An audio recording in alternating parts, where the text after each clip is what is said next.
find out you're going home? I'm glad we have an answer. Did you believe it, or did you think, At I'll that point, believe oh, it yeah. when I see it? We were somewhat part of the process, and having a definitive time, you can start actually, again, we didn't make plans. I kept telling my family, I'm not back until I'm back. This is the nature of the business we do.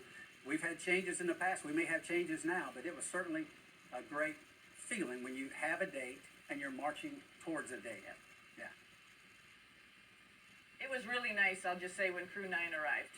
It was like, okay, we have seats, we have suits. What I saw was a moment of elation. It was like a spring or a summer day when somebody threw open the window or the door and that warm air came running through, and you all were smiling from ear to ear. Oh, absolutely. Remember that day? Oh, yeah, absolutely. Huge hugs to Nick and Alex as they came across the hatch. And, you know, and then it was sort of like getting everybody involved there, like, okay, welcome, welcome. And I was sort of like, I want to go in the spaceship and see the seats. I want to see our suits and see our seats. And this is the spaceship that we're going to come home in. And plus looking forward, not just the fact that we're coming home, we're looking forward to sharing this experience with you over the next X number of months. We didn't know at the time what that was going to be. So that's big too. What would you like to say to President Trump and Elon Musk? I respect you. I trust you. You've given me no reason not to trust you, either one of them. What they say, I can't say what they say. I haven't lived that. But I have no reason not to believe anything they say because they've earned my trust. And for that, I am grateful that our national leaders actually are coming in and taking part in our human spaceflight program, which we see is hugely important, global significance, and they take an active role. And based on the past and what we see now, with them doing that, it's refreshing. Not just refreshing, it's empowering. It's strengthening for our nation. I think it's a good thing for our nation when the national leaders, especially something that has high visibility, are involved in the process. I'm grateful for that.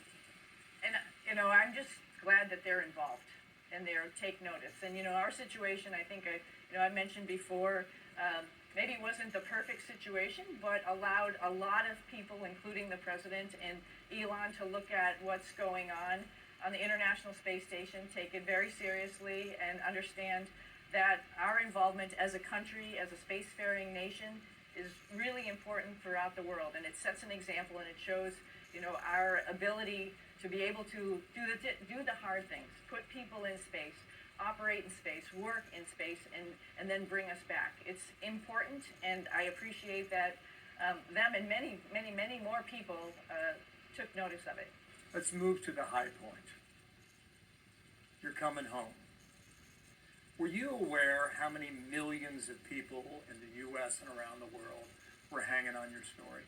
I wasn't. I wasn't. We're focused on what our part of what we're doing. No, that wasn't. So you're in that capsule. I think your quote was, "We're inside of a plasma ball, 3,000 degrees Fahrenheit." Right? It's thrilling. What an e-ticket ride. You know, e-ticket's the biggest, highest ticket at the fair, right? And it's an e-ticket ride, and it's just amazing. You think about what we're doing. We're going 17,000 miles, 500 miles an hour, 5 miles a second. And then we use the atmosphere to slow down inside that ball of plasma at 3,000 degrees plus. And it's just a thrilling ride. And when those parachutes open, there is not a better feeling when you return from space than your parachutes operating correctly. That's a pretty thrilling moment. I felt a great degree of national pride. Amen. Yeah. There's a few things in our country that unify us anymore. Suni, this was that day. Oh, absolutely. Bluebird, Florida sky, dolphins in the water. Wow. Yeah, it was pretty incredible. It was awesome. You know, Butch and I were sitting on the outside seats. Nick was sitting in the center, as well as Alex. And to have Nick just, you know, say all of the things that were happening because he has the screens in front of him, and just dictate, you know, all of the procedures that were happening with the spacecraft. And we're familiar, both of us have flown on Shuttle and Soyuz, and so know all of the standard things that are going to happen. But to hear him say it in the spacecraft that we were in, and as we were coming home and getting ready to land, it's like, this is awesome. Here we go. You know, we are coming back to our planet. That is incredible. Yeah, in a spacecraft that I knew little to nothing about about the Dragon spacecraft. So we did onboard training, learned a substantial amount. But to have someone that's sitting at the helm, like Nick, qualified, passionate, cares about us, relaying that information, it was great to have him sitting in that seat. It really was. Will you go back? If I'm called to go back, sure, I'll go back. Sonny? I'd go back, absolutely. Yeah, I love being in space. Space is great.